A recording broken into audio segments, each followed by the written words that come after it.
was fun, free-spirited me, and that shame event happened. And I did life like this, shrouded in shame. The ego causes you to identify with your pain, with your coping mechanism, with your painful feeling. That's what ego does. There's nothing that came along to interrupt this veil from fully covering me. And then more experiences happened, making me disappear even more, and even more feelings of not being understood, and a childhood of no emotional support. Where's Kim? Can't see her. Where'd she go? She doesn't even know her identity. And then how I subsequently made really poor choices, because you do make poor choices when your life is run by your ego.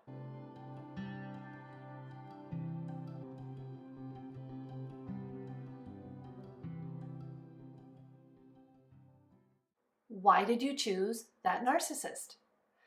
Now you're going to say, because, I had low self-esteem, I'm an overgiver. Overgivers attract narcissists because they can take advantage of our good nature. And, a lot of us know that. But I want you to understand deeper. Why did you become an overgiver? What was going on there? And the reason why I want to share this is because what really happened when we dig deeper to fully understand, ego came in. Ego is a thief. Ego stole your true identity. And your true identity is spirit. Your true identity is, we call this aspect of ourselves our higher self. So ego came in and made you actually think that you were ego, that you were the injury that happened to you, that you were the trauma. Ego causes you to identify with your pain, with your coping mechanism, with your painful feeling. That's what ego does. And then ego in the mind continues to perpetuate that with negative thoughts. And then how I subsequently made really poor choices, because you do make poor choices when your life is run by your ego. I like to call ego as well wounded ego. Ego is also one of your inner children within. Ego is many different personalities that develop within you that are still holding on to pain. And it is really good to kind of separate yourself in that way from, I am spirit, that's what animates this body. I am a spark of the divine. I am pure consciousness, whatever term you want to use there. I am my true, pure, authentic soul self. I love soul self. That's one of my favorites. So I might use it throughout, but I'll interchange. That's who I truly am. That's who I came in as. But for this earthly experience, we choose to have an ego as part of that. And what I teach is that ego is both nature and nurture. So we come in with an ego. That's part of the deal. We came in here to have this experience and to discover who we really are, that we are pure consciousness. And the way that we discover this is by learning the opposite and having this free will experience. So the free will experience is connected to this ego. And then the way the nurture comes in here is how we're parented. Does our parenting nurture more ego, more wounds? So ego is not only arrogance, ego is also self-hatred, self-loathing. So ego is not just, look at me, I'm so great. It's both. It's both the self-loathing and the aggrandizement of oneself.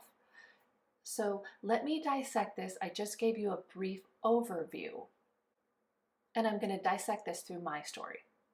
So at the age of 4, I experienced a trauma event. Now, I am sure in my parenting up until then, there was hints of a reflection of the lack of encouragement, lack of self-esteem building, lack of affection, lack of emotional support. that is a big theme in my upbringing. My parents did not know how. That's where they were at. They did the best they could. So when you're coaching someone, you cannot jump to right away, my parents did the best they could, and just leave that. We have to attend to the pain that was caused in that experience. So we can hold in both hands, my parents did the best they could and I love them so much right now. And we can also hold in the other hand, but there was lack. And that lack caused me pain.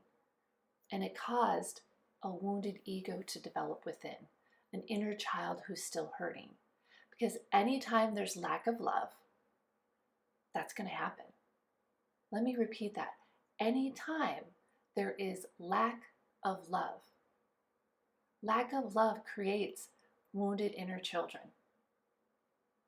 So let's just sit with that for a minute and totally take that in. Reflect upon your own childhood. Any lack of love created a wound within, which then created defense mechanisms, because that's what ego is great at. Ego did not like how that felt. Ego did not like the trauma experience. Ego is inside the body and mind, trapped in there. Picture ego like can't see beyond the body and mind. It's only reacting to the feelings that you're having. So you're having this extreme feeling of shame, which is what happened to me. I had such an extreme feeling of shame as the trauma was happening to me. And all I can tell you, even at the age of 4, it's my strongest memory of a kid, of this deep, dark, foreboding feeling, this is wrong and I feel so bad and I'm wrong, because I was convinced to do something. And I'm a free-spirited kid. So I'm a free-spirited kid, like, yeah, I'll do that. I'll get in. I'll try that. That's who I was. Well, I was told to do something that was not healthy. It's abusive, okay? Sexually, emotionally, mentally. And then I was laughed at for doing it. And it was just, your system knows this is wrong. So the ego within is freaking out. It's like alarms going off. The ego is reacting to it. So I have this feeling of shame. Ego jumps in right away and is like, you're so bad. How could you do this? Because ego's just reacting. That's what it looked like for me. I had a feeling of shame, and ego comes in and has me identify with the shame. So the feeling of shame turns into, I am shame. I am bad. Notice I am is an identifier. So from that moment on, I grew up, the way I like to describe it is, here was fun, free-spirited me, and that shame event happened. And I did life like this, shrouded in shame. It was always there until the age of 36. When a counselor, it was the first time I ever talked out loud about what happened to me, and then it was released. So I'm getting ahead of myself, but I want you to understand what happens with a trauma event or not being understood. Not being understood for the truth of who you are. That's how it happens too. Ego reacts to that feeling of not being understood. You have this bad feeling like, I'm not feeling understood. Ego jumps in and starts reacting. And oftentimes ego's reaction is either inward or outward. And this is where personality comes in. So I have the type of personality that tends to have a fluctuating self-esteem. That's one of the weaknesses of my personality. And so ego jumped on that, and ego was like, yeah, you're bad. You're not worth anything. You don't deserve love. You know, this is awful what you've put us through. Other egos may go outward and be like, how dare you? You are bad. You will never do that to me again. And so when you think about different people you interact with or your own, when you see someone's ego, you see, are they someone that goes inward, I'm so terrible? Or do they lash outward? You're the bad one. Blame. Sometimes we're a mix. Sometimes we do both, depending on your personality. Maybe even the mood, I don't know. But that's what happens when you don't feel misunderstood or you have a trauma event. And especially if there's no interrupter. So here we are, sweet Kim, free-spirited Kim, trauma event happens. She feels shame. She feels shame. So she's starting to feel this, right? She's feeling shame. If a loving parent or guardian or someone comes along to comfort, affection, emotional support, tell the truth. It's truth and love that can stop this from happening so grandly. Truth and love. My parents were not equipped. Back when this happened to me,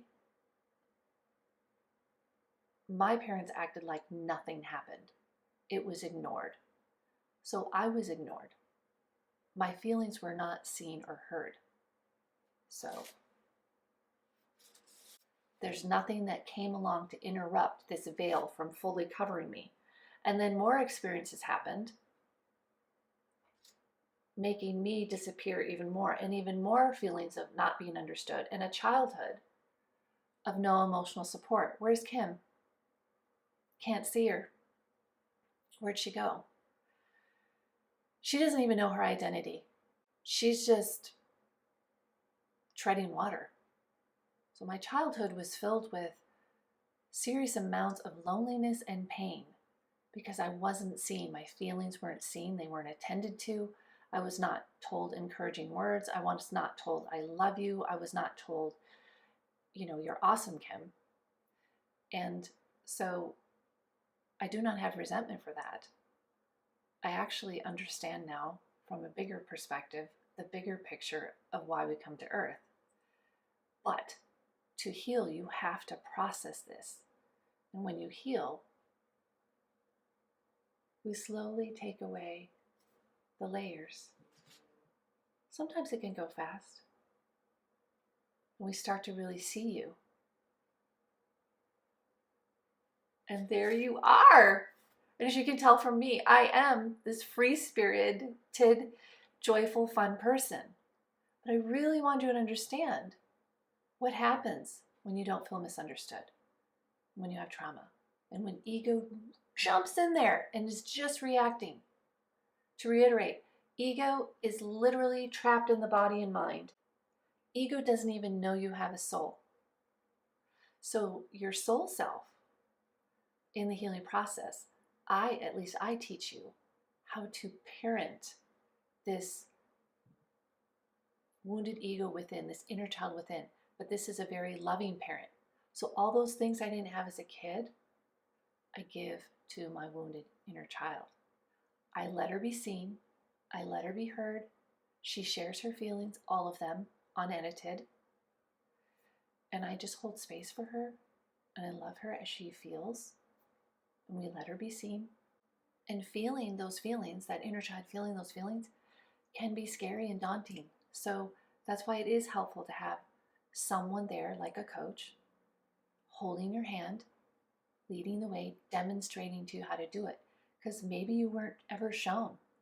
I wasn't modeled emotional support. I was not modeled healthy communication. I was not modeled holding space and being present for someone. How do you know what you don't know?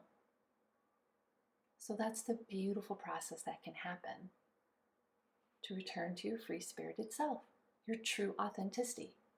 And this is how ego steals your identity. But he can never really steal your soul, right? Your soul's always there.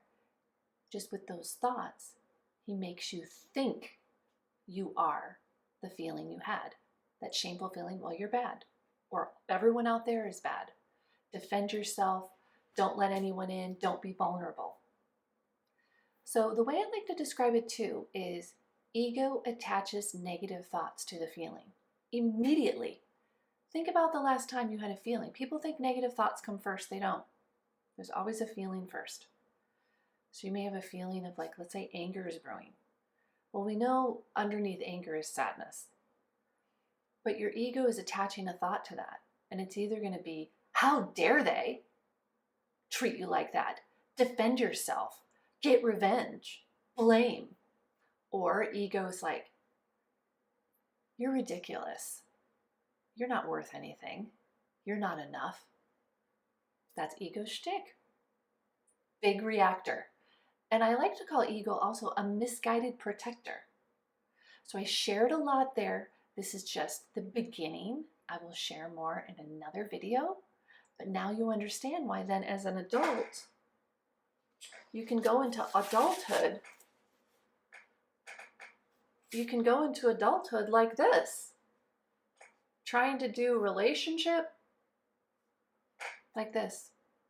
Not knowing who you are, still identifying with the shame. Imagine doing relationship like this. I promise you it's better here. I was doing relationships like this. Needless to say, it didn't go very well. Now I'm doing relationships like this. And sure, once in a while I visit feelings of shame. But it's so fast. Once you've done the heart work, it goes fast. And you realize that no feeling lasts. And you can let them flow through you and process them. And you can even observe. You can be the observer of that wounded ego within. You can observe her and offer her the love she needs. All right, until next time.